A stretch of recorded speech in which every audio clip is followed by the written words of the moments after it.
नहमदुहु व नसल्ली अला रसूलिहिल करीम। आज हम हैदरी रिसर्च सेंटर के प्लेटफार्म से यजीद पलीद बदबख्त लांती की मौत कैसे हुई, तो इस हवाले से गुफ्तगू करेंगे। देखिए, यजीद पलीद बदबख्त लांती की जो मौत है 64 हिजरी में हुई है और इसकी मौत दिमश्क में हुई है। असल लफ्ज़ तो दिमश्क है, वैसे इसको दमिश्क पढ़ा जाता है, बाज़ लोग दमिश्क भी पढ़ते हैं। तो बहरहाल जो उसकी जो मौत है उस हवाले से मुख्तलिफ अक़वाल मिलते हैं। बाज़ों ने लिखा है कि उसकी मौत जो है किसी हादसे में हुई है, और एक दूसरा कौल यह है कि उसकी जो मौत है कोई इसको मूजी मर्ज लाहिक हो गया था। और बाद उन्होंने लिखा है चूँकि शराब नोशी यजीद पलीद बदबख्त लानती बहुत ज़्यादा किया, शराब बहुत ज़्यादा पीता था, तो इस शराब की वजह से उसकी मौत हुई। बार अल्लामा इब्न हिब्बान है, उन्होंने फिस्सिकात जिल्द नंबर 2 में लिखा है वक़द कीला, यानी एक कौल ये भी है इन्ना यजीद अब्न मुआविया साकिरा लैलतन वक़ाम यरकुसु फसक़त अला रासी व तनासरा दिमागु फमाता। कहते हैं यजीद पलीद बदबख्त लानती शराब चूँकि बहुत ज़्यादा पीता था, तो एक रात नशे की हालत में था, तो नशे की हालत में गिरा है, उसका जो दिमाग था निकल गया और फिर वो मर गया। यजीद पलीद बदबख्त लानती, उस पर अल्लाह की लानत हो। और इसी तरह अल्लामा इब्न हज़्म ज़ाहिरी हैं, उन्होंने फिर रिसाल जिल्द नंबर 2 में लिखा है व अख़ज़ अल्लाहु तआला यजीदा अख़ज़ अज़ीज़िन मुक़तदिरिन फ़माता बादल हर्रति बेअक़ल मिन सलासत अशहुरिन व अज़यद मिन शहरैन, कि अल्लाह रब्बुल इज़्ज़त ने अपनी गालिब शान के मुताबिक यजीद की गिरफ्त फरमाई और वाक़ हर्रा के बाद 3 माह से भी कम या 2 माह से भी ज़्यादा अरसे में मर गया बदबख्त लानती। तो बाज़ बंदे जो हैं ये मुझे मैसेजेस करते रहते हैं, क्योंकि मैंने यजीद पलीद बदबख्त लानती के हवाले से वीडियोज़ जारी की है कि जिसमें मैंने अपना नज़रिया बयान किया कि मैं यजीद पलीद बदबख्त लानती को काफिर भी समझता हूँ, उस पर लानत भी भेजता हूँ।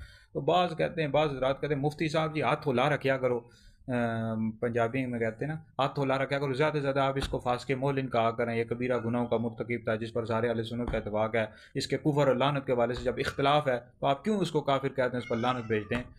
तो मैं उनसे सवाल करता हूँ कि अहनाफ के जो उलमा हैं, इमाम आज़म हनीफ़ा रहमतुल्लाह अलैह के मुक़ल्लिद हैं, तो अहनाफ के जो उलमा हैं, कसीर उलमा हैं जिनके हवाले मेरे पास मौजूद हैं, लिस्ट पूरी तैयार है। अहनाफ के उलमा ने यजीद पलीद बदबख्त लानती को काफिर भी कहा, उस पर लानत भी किया। और कौन सा ऐसा आलिम है अहनाफ का जिसने लिखा हो कि अगर कोई शख्स यजीद पलीद बदबख्त लानती को काफिर कहता है या उस पर लानत भेजता है तो ऐसा कहने वाला गुनहगार है। किसी ने कहा है? मैं चैलेंज देता हूँ, अहनाफ का कोई एक आलिम दिखाओ, एक आलिम में पूरे चैलेंज के साथ कहता हूँ कि जो जिसने लिखा हो कि अगर कोई बंदा यजीद पलीद बदबख्त लानती को काफिर कहता है, उस पर लानत भेजता है, तो ऐसा गुनहगार, ऐसा बंदा गुनहगार है या ऐसा बंदा गुमराह है। किसी ने कहा है? मैं चैलेंज के साथ कहता हूँ। तो मेरे पास पूरी लिस्ट तैयार है जिसमें अनाफ के उलमा ने उस पर लानत भी किया, उसको काफिर भी कहा। तो क्यों ना हो, इस बदबख्त लानती ने सरकार मौला इमाम हुसैन को शहीद करने का भी हुक्म दिया था, एक कत्ल करने का हुक्म दिया था। इस वाले से भी हमारे पास दलाल मौजूद है। तो आले बैत पर जुल्म किया और सरकार मौला इमाम हुसैन को शहीद करवा दिया, कितना बड़ा जुल्म है, हजूर अलैहिस्सलाम को तकलीफ दी। तो लिहाजा मैं, मेरा ही ज़ाती मौक़िफ़ है, मैं उस पर लानत भी भेजता हूँ, उसको काफिर भी समझता हूँ। और उस वाले से मेरे पास बेशुमार दलाल मौजूद हैं, वीडियोस भी जारी की हुई हैं, हदीस दारुल इफ्ता अहले सुन्नत का फतवा भी जारी कर दिया। तो बाकी याद रखिए कि नबी करीम अलैहिस्सलाम के जो सहाबा थे सरकार मौला इमाम हुसैन के साथ थे और करबला में उनकी शहादत हुई है। तो हुज़ूर के किसी भी सहाबी को बुरा भला कहने वाला दोज़खी है और अहले सुन्नत व जमात से खारिज है, और ऐसा बंदा रावज़ी है। तो ये जो सहाबा पर लान दान करते रहते हैं ना रावज़ी, तो ये भी जहन्नमी है, ये भी अहले सुन्नत व जमात से खारिज है। तो हज़ूर के किसी भी सहाबी को बुरा भला कहने वाला ये दोस्ती और अहले सुन्नत व जमात से खारिज है। हज़ूर के तमाम सहाबा जनती हैं। बाकी हम सरकार मौला इमाम हुसैन के साथ हैं।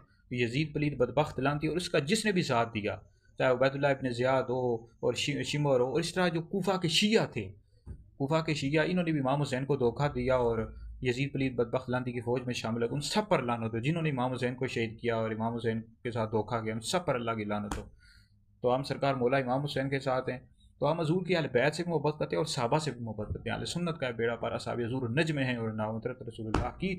तो बाकी याद रखें, अहले सुन्नत का ये अकीदा है कि अंबिया के बाद सबसे अफजल हज़रत अबू बकर सिद्दीक़ है, दूसरा नंबर हज़रत उमर का है, तीसरा हज़रत उस्मान का है, चौथा नंबर मौला अली का है। तो इससे हमें ये पैगाम मिलता है कि हमें नबी करीम अलैहिस्सलाम के अहले बैत के साथ मोहब्बत करनी और अहले बैत के साथ खड़ा होना है। ठीक है, अहले बैत ही के साथ वाबस्ता रहें, अहले बैत के साथ खड़े रहें। लेकिन आले बैत जो थे, हज़ूर अलैहिस्सलाम की जो आले बैत थी, ये नबी के 4 यारों के साथ खड़े रहे हैं, उनकी खिलाफत को भी तस्लीम किया। और राफ़ज़ी शियो, तुम भी गौर व फिक्र करो, तौबा करो अपने बातिल अक़ायद से। हज़रत सिद्दीक़ अकबर की खिलाफत को तस्लीम किया, हज़रत उमर फ़ारूक आज़म, हज़रत उस्मान गनी, इन तीनों की खिलाफत को तस्लीम किया मौला अली ने, इमाम हसन ने, इमाम हुसैन ने, उनकी बैत की हुई है, उनके साथ रहे, उनके वज़ीर हैं मौला अली। तो लिहाजा जो हम सहाबा के भी साथ हैं और अहले बैत के साथ भी, यानी सहाबा से भी मोहब्बत करते हैं, अहले बैत के साथ भी मोहब्बत करते हैं। तो बहरहाल इस हवाले से मेरी वीडियोस मौजूद हैं, हैदरी दारुल इफ्ता अहले सुन्नत के फतवाजात मौजूद हैं, इनका मुताला करें, शेयर कर दिया करें। ये आप लोगों के लिए बहुत बड़ा सदका जारिया है।